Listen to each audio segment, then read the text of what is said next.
নমস্কার বন্ধুরা, আমি ডক্টর সুব্রত আর আপনারা দেখছেন আপনাদেরই প্রিয় চ্যানেল সুব্রত হেলথ। আজ এই ভিডিওতে আপনাদের সঙ্গে শেয়ার করব সুস্থ সবল হাড়ের জন্য শুধু কি ক্যালসিয়াম সমৃদ্ধ খাদ্য খাবেন, তার সঙ্গে কি অন্য কিছু খাদ্য খেতে হবে বা অন্য কোনো বিষয়ে আপনাদের চিন্তা ভাবনা করতে হবে, সে বিষয় নিয়ে একটু বিস্তারিত আলোচনা করব আপনাদের সঙ্গে। কারণ মানুষের হাড়ের স্বাস্থ্য ভালো রাখা অত্যন্ত জরুরি। এই স্কেলিটাল সিস্টেমের সাহায্যেই কিন্তু মাটি থেকে সোজা হয়ে দাঁড়াতে পারি।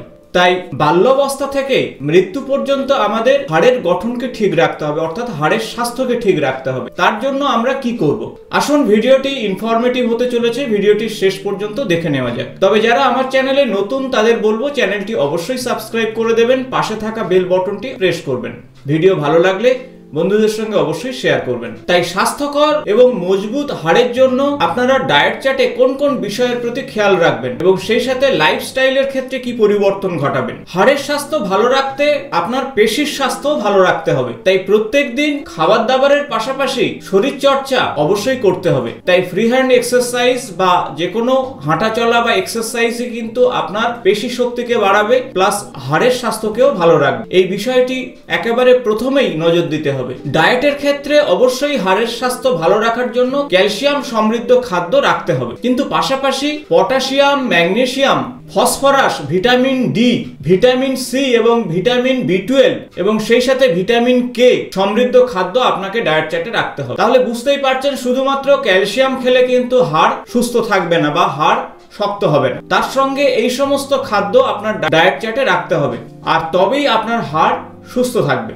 আমাদের অঙ্গ প্রত্যঙ্গ নাড়াচাড়া, প্রতিদিনের হাঁটা চলা আমাদের অ্যাক্টিভিটির জন্য হাড়কে সুস্থ রাখা বা পেশিকে সুস্থ রাখা অত্যন্ত জরুরি। আর হাড় যদি সুস্থ না থাকে তাহলে অস্থি ভঙ্গুর বা হাড় ফ্র্যাকচার হয়ে যাওয়ার সম্ভাবনা বাড়বে। সেই সাথে শরীরের বিভিন্ন ব্যাধি চলে আসবে।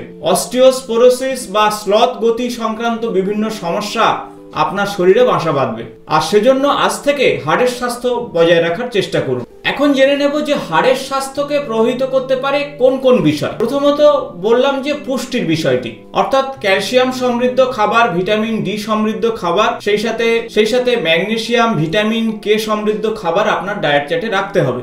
ক্যালসিয়াম হলো হাড়ের প্রাথমিক খনিজ পদার্থ, যা না থাকলে কিন্তু হাড় তৈরি হবে না। কিন্তু ক্যালসিয়াম অ্যাবজর্বের জন্য ভিটামিন ডি প্রয়োজন, সেজন্য ভিটামিন ডি সমৃদ্ধ খাদ্য রাখতে হবে ডায়েট চার্টে। প্রয়োজনে আধ ঘন্টা করে সকালের রোদ্দুর আপনার শরীরে লাগাতে হবে, তাহলে শরীরে ভিটামিন ডি সংশ্লেষ হবে। আর এই অপুষ্টি যদি আপনার শরীরে চলে আসে কিন্তু হাড় ভঙ্গুর হয়ে যাবে, হাড় দুর্বল হয়ে যাবে। শারীরিক কার্যকলাপ অবশ্যই করতে হবে, অর্থাৎ এক্সারসাইজ প্রতিদিন করতে হবে। হাঁটা চলা, নাচ গান, ব্যায়াম, শারীরিক কসরত এগুলো অবশ্যই করুন। আর তাহলে বোন ডেনসিটি বা হাড়ের যে ঘনত্ব ভালো থাকবে। হরমোনের ভূমিকা কিন্তু গুরুত্বপূর্ণ হাড়কে সুস্থ রাখার জন্য। সেক্ষেত্রে ইস্ট্রোজেন এবং প্রোজেস্টেরন এই দুটি হরমোনের ঘনত্ব যদি শরীরে ঠিকঠাক মতো না থাকে তাহলে হাড়ের ঘনত্ব কমতে থাকবে। মেয়েদের সাধারণত মেনোপজের পর ইস্ট্রোজেনের মাত্রা কমতে থাকে, আর এজন্য হাড়ের যে ঘনত্ব কমতে থাকে। আর এই জন্য 40 ঊর্ধ্ব মহিলাদের অস্থি ভঙ্গুরের সমস্যা বা অস্টিওস্পোরোসিসের সমস্যা সব থেকে বেশি। বয়স বাড়ার সাথে সাথে হাড়ের ক্ষমতা কমতে থাকে, আর তার জন্য অস্টিওস্পোরোসিস বা হাড়ের ফ্র্যাকচারের সমস্যা তৈরি হয়। তাই বয়স বাড়ার পাশাপাশি আপনার খাদ্যের প্রতিও খেয়াল রাখতে হবে। অনেক সময় হাড় সংক্রান্ত সমস্যা ফ্যামিলি হিস্ট্রিতে থেকে থাকে, আর যদি আপনার ফ্যামিলি হিস্ট্রিতে অস্টিওস্পোরোসিস বা ফ্র্যাকচারের সমস্যা বেশি থাকে তাহলে আগে থেকেই সতর্ক থাকতে হবে আপনাদের।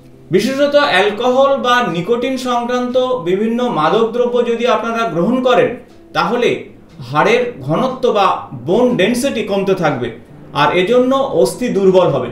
কম ওজন এবং অতিরিক্ত ওজন এই দুটি কিন্তু হাড়ের কমজোরির কারণ হতে পারে। তাই খুব ওজন কমে যাওয়া সেটি কিন্তু সমস্যা, এবং খুব যদি ওজন বেড়ে যায় তাহলে কিন্তু আপনার হাড় ভেঙে যেতে পারে বা অস্থি ভঙ্গুরের সমস্যা তৈরি হতে পারে। তাই ওজনের প্রতি আপনাকেও খেয়াল রাখতে হবে। যদি আপনার কোনো অঙ্গ প্রত্যঙ্গ দীর্ঘদিন সচল না থাকে, আর সেটি আঘাতজনিত কারণে হতে পারে বা অন্য কোনো প্রতিবন্ধকতার কারণে হতে পারে, তাহলে সেই জায়গার অস্থি বা হাড় ধীরে ধীরে অকেজো হতে থাকবে এবং অস্থিভঙ্গুরের সমস্যা বা দুর্বল হাড়ের সমস্যা তৈরি করবে। তাই এই বিষয়গুলি আপনাদের মাথায় রাখতে হবে যে কোন কোন কারণে আপনার হাড় দুর্বল হতে পারে, আর সেইভাবে আপনাদের ডায়েট চার্টটাকে ঠিক করতে হবে বা লাইফস্টাইলকে ঠিক করতে হবে। এখন আমরা জেনে নেব কোন কোন খাদ্যগুলো আপনার ডায়েট চার্টে রাখলে বা কোন সুপার ফুডগুলো রাখলে আপনার অস্থি সংক্রান্ত কোনো সমস্যা তৈরি হবে না।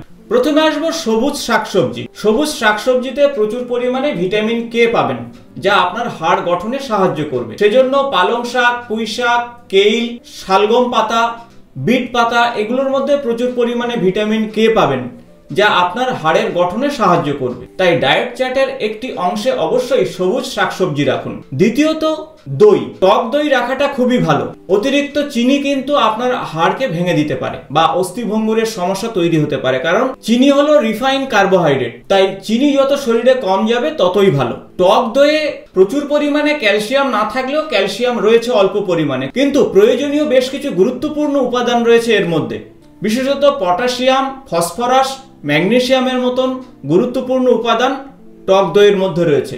এছাড়া ভিটামিন B12 কিন্তু টক দইয়ে রয়েছে। তাই এই জন্য ডায়েট চার্টে আপনাকে টক দই রাখতে হবে, আর তাহলে আপনার হাড় যথেষ্ট ভালো থাকবে। যারা মাছ খান তারা অবশ্যই ডায়েট চার্টে মাছ রাখুন, বিশেষত সামুদ্রিক মাছ, আর তাতে ওমেগা 3 ফ্যাটি অ্যাসিড থাকবে।